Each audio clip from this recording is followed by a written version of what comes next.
Thursday niile ọkwelekere ya nọ kpọmkwem anyị na ndị Inec ya bụ ndị ihe gbasara ihe ọkwa ma ọ bụ ihe ọkwa ọchịchị obodo ya bụ ịbịa ya ka ọchịchị obodo ka ị ga-esi dee afa na ihe ndị ọzọ tupu itozuo na ndị ga-eso bịa ya aka wee ghọta ndị ga-achị n'ala anyị Naịjirịa. Ọ bụ ha bụ ndị Inec ọkwa n'aka ihe a niile dị n'aka. Tata anyị were ofu nwafọ Igbo kara aka na-anọchite anya ndị Inec n'obodo Enugu ebe a n'ụlọ ọrụ ndị Inec na Enugu ebe a ọ nọgoro ebe a na-ejikọwara anyị oke na ọlụ anyị n'ihe gbasara ibe ya aka na ụmụ ihe dịgasị iche iche ya bụ ndị niile ihe a gbasara niile wu oke n'ihe gbasara ihe ọkwa maọbụ ịtụle aka maọbụ iso ọkwa ọchịchị maọbụ idebe ya afa ndị niile nke a gbasara ọ bụ maka ya ka anyị ga na-akpa n'ụbọchị nkịta. Ana m ekwu maka Maazị John ọkpa anyị kelere anyị ndị Igbo nwanna. Ọ dị mma ụnụ anụ ya onu akara aka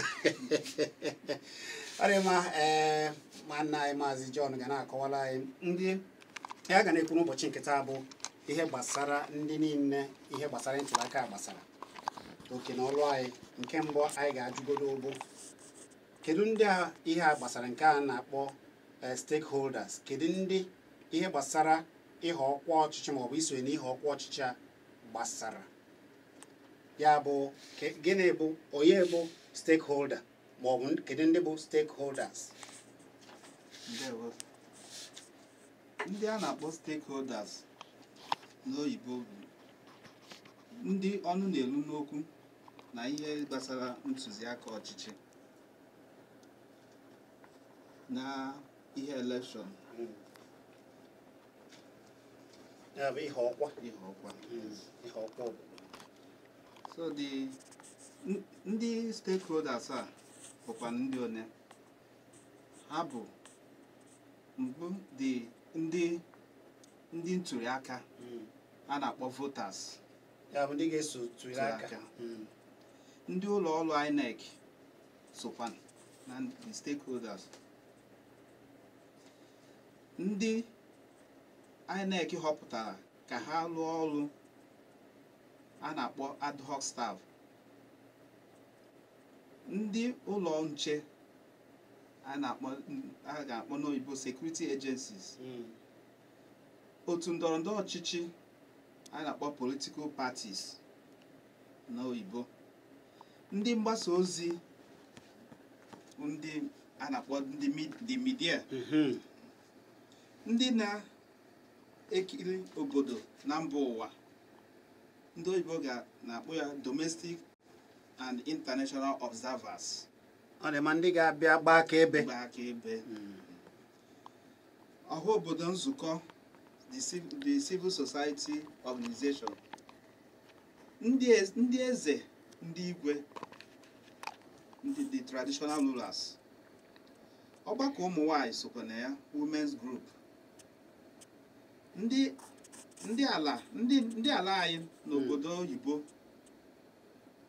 ya bụ ndị Naịjirịa nọ n'ụzọ ije mba ụwa niile the international community.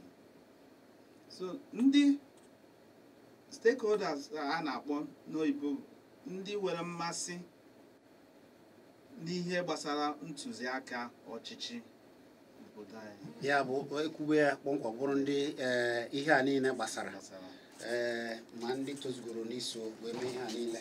Ewe nke tọrọ m ụtọ ugbu a sị na ndị nọ na ndị ga-abịa nlele ka o si aga ndị mba ọzọ ya bụ domestic and international observers.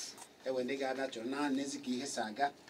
Ọ dị mma anyị ga-ewerekwara ya wee na-aga nwanne anyị nwoke ewegasị ụmụ ihe ndị ọzọ ịma na bekee a na-asụ ya ọ na-adị maka a na-egbuwa ya egbuwa.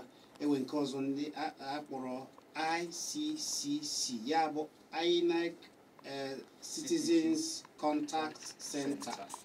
Kedu nke bụkwa nke a? ICC bụ ngalaba INEC kewapụtara iji gbasa ozi ma ebe ndị ọhaneze ga-esi weta ihe ha chọrọ banyere INEC. Ọ dị mma. Ya bụ ebe ha ga-anọ wee na-agbasa ozi n'ụzọ ọgbara ọfụ. Ọ dị mma. Gịnị bụzi ọrụ ICCC a? Ya bụ ICCC. Gịnị bụ oke na ọrụ gịnị ka ha ga na-ama? Ịgwaga na ebe ha gara na ICCC bụ ebe a ga-anọ ogbe. Ụlọ ebe a ga-anọ wee na-afụgasị ka ọ na-aga. Mana gịnị ka a ga na-eme ebe a? Ọrụ ndị ICC na-alụ dịgasị iche iche. Nke mbụ, ọ na-enye ọhaneze ohere mgbe niile iweta ihe ha chọrọ n'ụlọ ọrụ INEC. Ọ na-enye ohere ihe ozi ha chọrọ. Ha ga-abịa na ICC. Ọ bụ ngalaba dị na INEC. Ebe a ka a ga-anọ wee na-ezipụ ozi. Ọ na-elekọtakwa ihe niile ụlọ ọrụ INEC ma bulie ozugbo nhazi usoro mgbasa ozi niile. Ọ na-egwu ịntanetị, ihe ndị na-akpọ ịntanetị, ebe nzikọrịta ozi ọgbara ọhụrụ. Ọ na-egwu ịntanetị kwa ụbọchị iji chọpụta ọdịnaya metụtara INEC maka ihe dị mkpa. Mgbe niile ha ga na-aga n'ịntanetị na-achọpụta ozi ihe ndị mmadụ na-ekwugasị, na-asakwa ha ya. Ya bụ ndị be anyị na-anụ nne ya, ya bụ ka eji kpọọ ya INEC Citizens Contact Center. Ya bụ na ị nwere ike ịnọ na begiri gị na ndị INEC a na-akpa. Ya bụ na ndị INEC hụpụtara ogbe a ebe ndị mmadụ ga na-echebiri ihe ọbụla ha chọrọ ikwu. Onye ọbụla esi na ebe agwa ndị INEC anọkwa ebe a zaghachi ya ozugbo. Ya bụ ọrụ ICCC, INEC Citizens Contact Center. Ọ dị mma. Ọ na-adaba. Ọ bụ sọ nke a ka ha na-emekwa? Ọ bụkwa ihe ndị ọzọ ha na-emekwa. ICC na-enwe mkpesa site n'aka ụmụ amaala. Ha na-enwe mkpesa site n'aka ụmụ amaala ma yaghachikwa nzaghachi site n'aka ekwentị ụlọ ọrụ anyị dị na olumba gbasara ebe ebe n'obodo niile na Naịjirịa. Ha na-ezitekwa ọkwa nkwupụta, nkọwa, mkpesa na mkpokọta mgbasa ozi ọhaneze. Ebe ọzọ, ọ na-emekwa ka ụlọ ọrụ INEC dị mma n'oge ntuli aka. Ya bụ ọ dị mfe, ọ dịrị ndị mmadụ mfe ma na-aghọtagasị ụmụ ihe niile na-eme. Ọ dị mma. Nke a ga-emezi ihe niile ahụ a na-ekwu, onye ọbụla afụ ya na ọwụwe ihe na-ezo ezo ebe a. Ọ ga-egosipụta nke dịka enhanced transparency and public participation in the electoral process. Ya mbụ na ihe a na-ekwu na enweghị ihe nzuzo dị na ya. Ya bụ na mmadụ nwere ike ọ nọzi ebe Chineke na-eme ihe niile ọ na-adị mfe. Ọ dị mma. Ajụjụ ọzọ m chọrọ ịjụ bụ na ịma na ịgbape ekwentị maọbụ ịga na ọwara nzikọrịta ozi a nke a na-akpọ ịntanetị, ụfọdụ na-asị na ọ bụ ije na ọnlaịn. Ewe akara ị ga-afụgasị ịpịa ya efu ihe niile gbasara ụlọ ọrụ a. Ana m ekwu maka ụdị apps, INEC apps a na-afụgasị ya. Gịnị bụ INEC app a maọbụ apps a? Nke ọbụla ozi banyere kọmishọn na-asọgharị na-emekwa nchọgharị site na webụsaịtị a na-akpọ www.inecnigeria.org. So ọ bụ ihe INEC wepụtara adị na ịntanetị a ga-eji na-eweta ozi a ga-ejikwa wee na-ezipụkwa ozi banyere ihe banyere INEC. Ya bụ ije ebe a ifo ya ịgbapụ ya ifo ihe niile gbasara INEC ya nke ọ bụla ị chọrọ usoro ọ dị ị ga-afụ ngalaba ebe niile ajụjụ ọbụla ị chọrọ ịjụ ịgbagwujuru mmadụ anya ọpị ha apụ a one anya fụbazi ebe ọ ga-ajụ ajụjụ nke ya ọ dị mma anyị ekwuo na ya kwukwa maka INEC Citizen Contact Center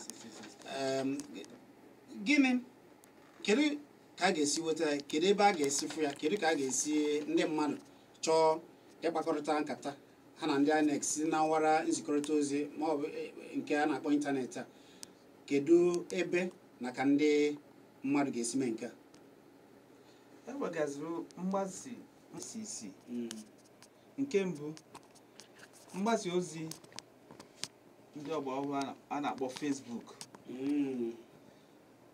akpọrọ ya www.facebook.com/INEC-Nigeria. ọkwụ nna anụ ya onye ọbụla nne ya bụ ihe ọbụla gbasara INEC ugbu a ịmagoro ebe ị ga-eje wee weta ọya ka a na-akọwa ugbu a na-egekwa ya iwere ike isi na ekwentị gị iwere ike isi na ịntanetị ma ọ bụ igbe akwụna uche gị kọmputa na ọ bụ Facebook ya bụ Facebook/INEC-Nigeria. ọ nwekwara nke a na-akpọ Twitter www.twitter.com/INEC-Nigeria.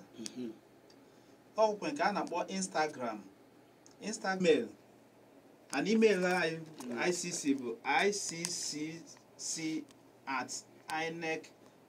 icc@inec.gov.ng. nke a bụ ebe ndị ozi ịchọ ha izipụ ozi ma ọ bụ jụọ ajụjụ jee ozigbo esi ebe a ezi ya ya bụ nke anyị kpọrọ ugbu a ya bụ email ndị INEC ọ dị mma ewekwa ebe ọzọ enwere ike fụ ICCC a ma ọ bụ ịkpọ n'akara ekwentị a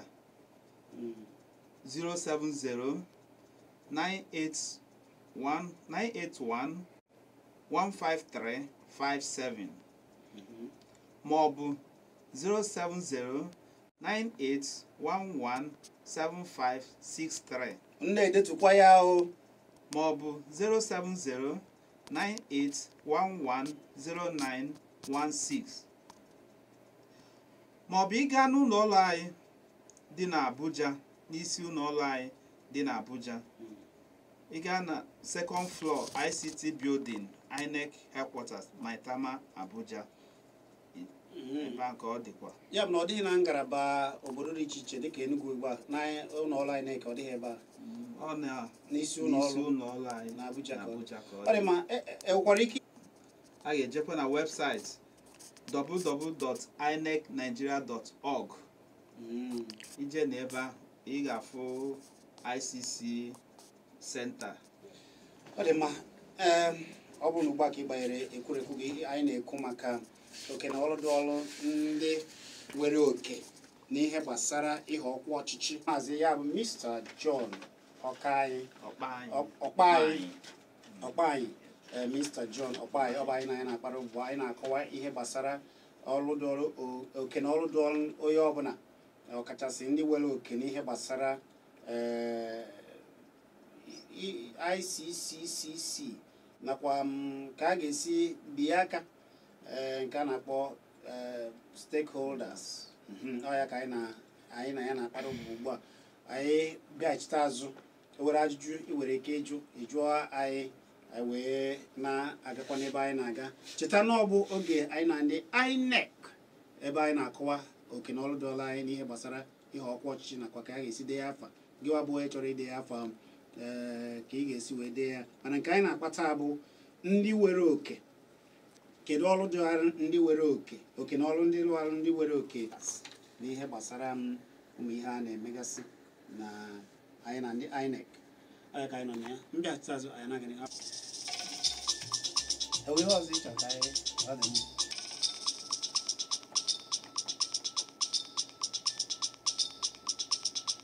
ọ dị mma ọ kapụkwa anyị na ndị Inec nọ ya anyị na-akọwara gị oke na ọrụ dị ọrụ gị ndị niile bụ ibe tozuru etozu n'iso wee ha ọkwa ọchịchị ma ọ bụ iso na ịchọrọ ide ya afọ ahụ ị na-alụ ọrụ kedu oke na ọrụ dị ọrụ gị mana anyị na-agbado ụkwụ n'ihe gbasagasịrị otu ị ga-esi wee mara jụọ ajụjụ gị mana ewe ebe ndị INEC wepụtara ugbu a bụ ịgba ịnọrọ ebe a ha na-aza gị ajụjụ kwesịrị ịjụ emepụtara wee kpọọ ya INEC Citizens Contact Center ya bụ gịwa bụ nwa afọ Naijiria ebe ị nwere ike gị na ha na-akpakọrịta ụka ị na-ajụ ajụjụ nke gị ka ha kpọrọ INEC Citizens Contact Center ewere ajụjụ ọzọ ị chọziri ịjụ ugbu a ewe ike wee na-ajụ akara ekwentị ga-eji wee kpọọ wee jụọ ajụjụ nke gị bụ nkịtị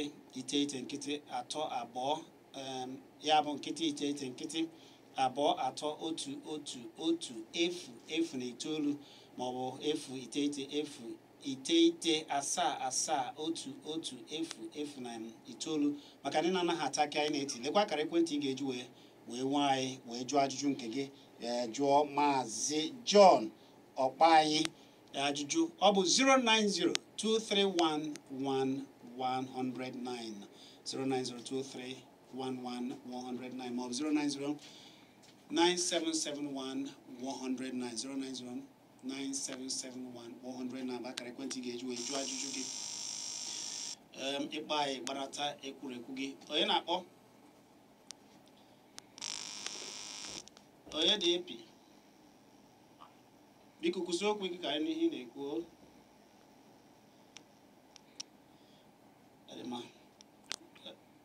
kedu ihe ị chọrọ ịjụ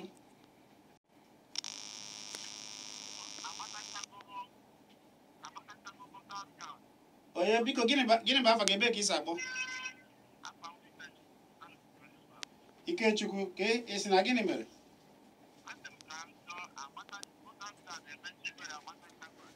ọ dị ma ngwatọ ntị na ka asa gị ahụ Ikechukwu na-ajụ ọ sị emechigo idebe ya afa ịgbata akwụkwọ ikike a ga-eji wee bee aka ndewo Ikechukwu aka na-agba voters card so ije ebe ibi ije ebe ọ sị na asị Enugu akpọ okay ka ebe isi akpọ from n'Enugu ọpụgo okay mana ọ na-ege ntị ị ga-eje na ebe ibu local government ibi dị nso n'ime ọchịchị obodo ebe ibu dị nso ka ije ebe ahụ ije na INEC office anyị ije ebe ahụ ị ga-afụ ndị mmadụ nọ ebe a na-agba aka na-agba ya ọ ka na-aga n'ihu onye na-akpọ onye ana m anụ gaa n'iru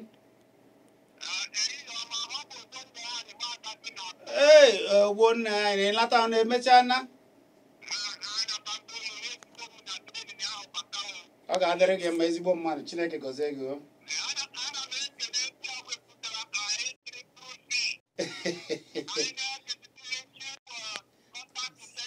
ọkwa ndị INEC wepụtara ya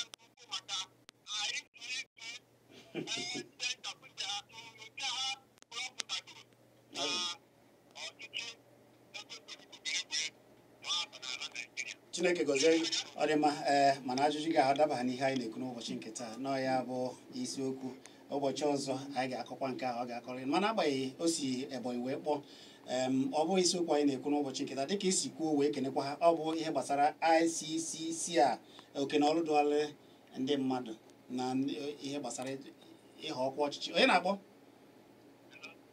ezigbo mmadụ ndị ka email Ikechukwu gaa n'iru ọkwa ọ satara gị ihe ị jụrụ ọ jụrụ kedu ime ọchịchị obodo ebe isi akpọ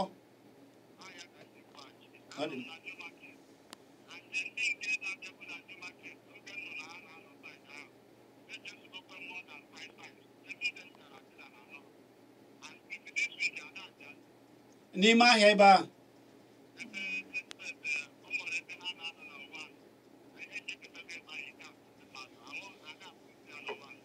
ọ dị mma anyị ngwara ka asa gị ahụ ndewo Ikechukwu n'ebe New Artisan Enugu North Central ebe a ka ọfịs anyị dị Enugu North Inec ya ma ọ bụ n'ọwụ ebe a ka obi n'ọbụ n'ime ebe a ka obi mana ọ sị na anyị na-azụ afịa na New Market ọ ndị ebe obi maka na ebe obi ka ọ ga-ejede ya ụbọchị a ga-abịa ya aka na ọ bụ ebe dị ya nso ka ọ ga-abịa ya aka mana New Market Enugu North ahụ bụ New Market nọ na n'Enugu North. Ọ dị mma. Ikechukwu ese ọ dị mma Ikechukwu daalụ anụ gị ihe i kwuru a ga-edetu ya mara ihe a ga-eme gbasara ya udo dịrị gị ọ dị mma 09023 biko kwụsị okwu ike ka anyị nụ ihe ị na-ekwu nwanne ezigbo mmadụ ndị ka ị mere ọ ga-adịrị gị mma ezigbo mmadụ gịnị bụ afa gị ebe ka isi akpọ Ugochukwu gaa n'iru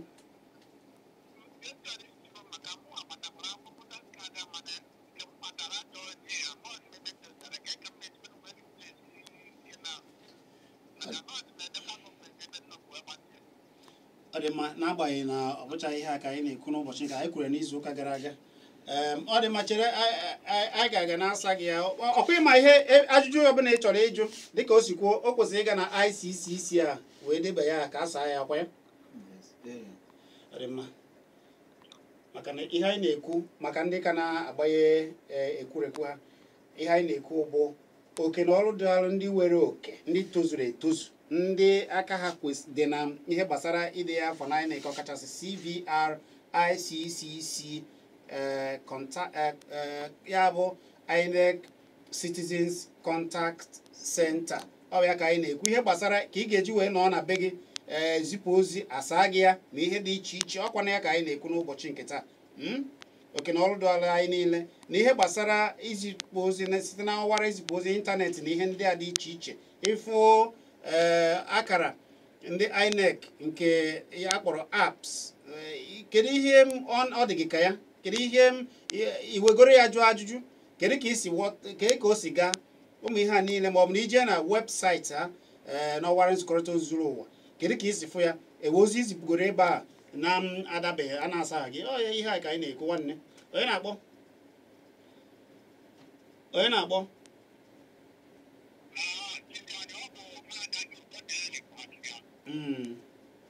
ịmana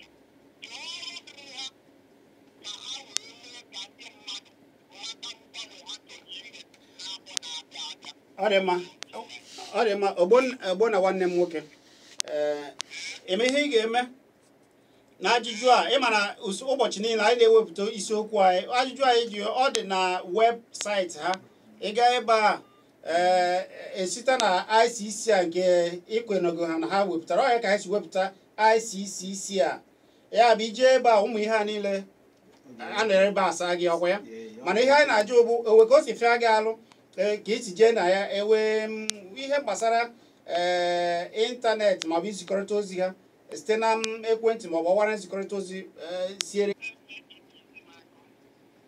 onye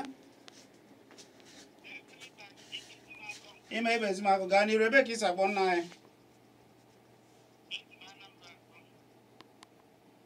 gaa n'iru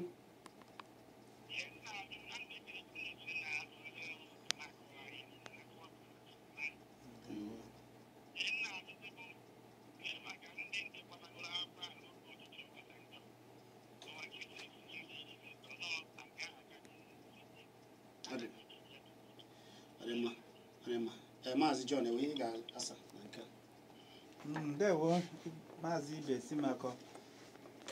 Nke voters card nke agbatago nke ịgbata from 2010 gaba ihe nke ka dị deal.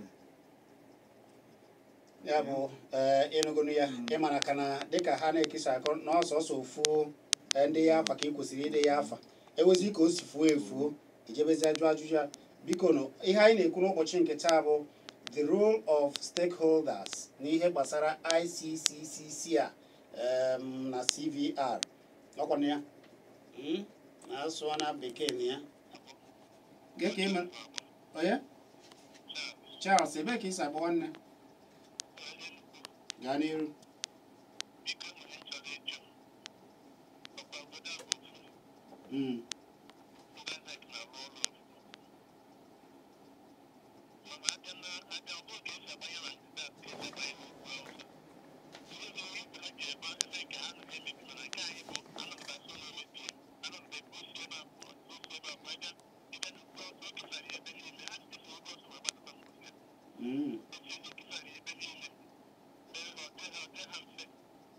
Inec office n'Eziagụ. Okay, ị ga-eje na Inec office n'Eziagụ. And ije wekwa ọ bụ sọ na office o wee ebe ha na-agacha na local ward dị iche iche.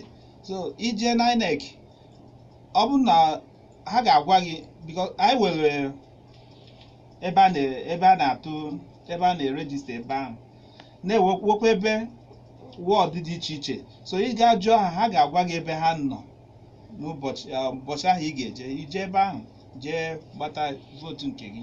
Ọ dị mma ka m nwere mmanụ na na ọhịa na-apịachizi onye na-akpọ onye dị epi gwa ya okwu. Ọ dị mma enwere ike ịkpọghachi ya azụ mana ọ bụ anyị na Maazị John Ọkpanyị nọ ebe a o si ụlọ ọrụ INEC ndị na-ihe gbasara ihe ọkwa n'ala anyị. Ọ bụ ha ka ọ dị n'aka na Naịjirịa. Ọ na-akọwara ihe gbasara ebe ogbe wepụtara ha hibere na Abuja iji fụ na ị nwere ike na ebe ọbụla zipụrụ ha ozi ma ọ jụọ ajụjụ gị. Onye na-akpọ ezigbo nwaanyị ebee ka isi akpọ ya gazie ndị afa gị Ifeọma gaa n'iru.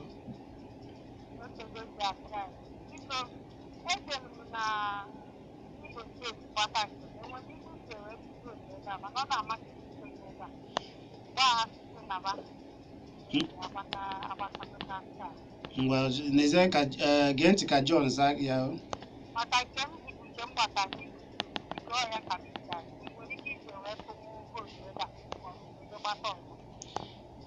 Ngwa gee ntị ka Maazị John zaa gị. Ifeọma ndewo. Ị ga the kaadị yes no nke ahụ ị gbatara na Owerri ị ga-eje wee bịa n'ọfịs n'Enugu. Ị gaa na local gọọmenti ebe ibi gaa na INEC office na the local gọọmenti si ha na okay ị ga-aga na ọfịs anyị dị na ebe Amechi.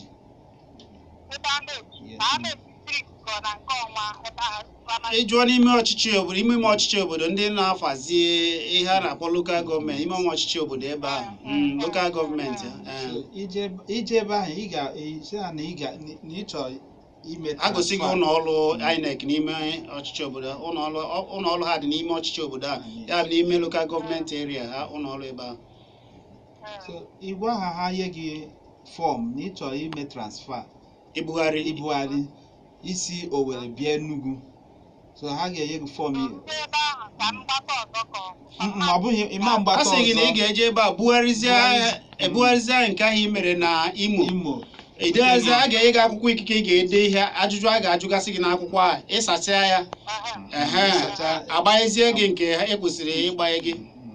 So ha ga-enye fọm ifilichie ya ya bụ ị ga-ejegodo ebe a je jụọ ajụjụ agwa gị ihe ị ga-eme. Ọ dị mma oge na-asa anyị kwarapụ Maazị Kachi ikpeazụ gị ka anyị wee pịachizi anyị n'oge na-asa anyị kwarapụ. Thank you, sir. Ana m asị ndị be anyị ma na vote ikike gị si na vote gị, so ị ga-agba mbọ jee gbata kaadị. Iwe nsogbu ọbụla i nwere ịkpọ si na ICC center ọ ịkpọ na akara ekwentị a akpọrọ ya Inec Enugu helplines. Nke mbụ 080-988-20020. Nke ma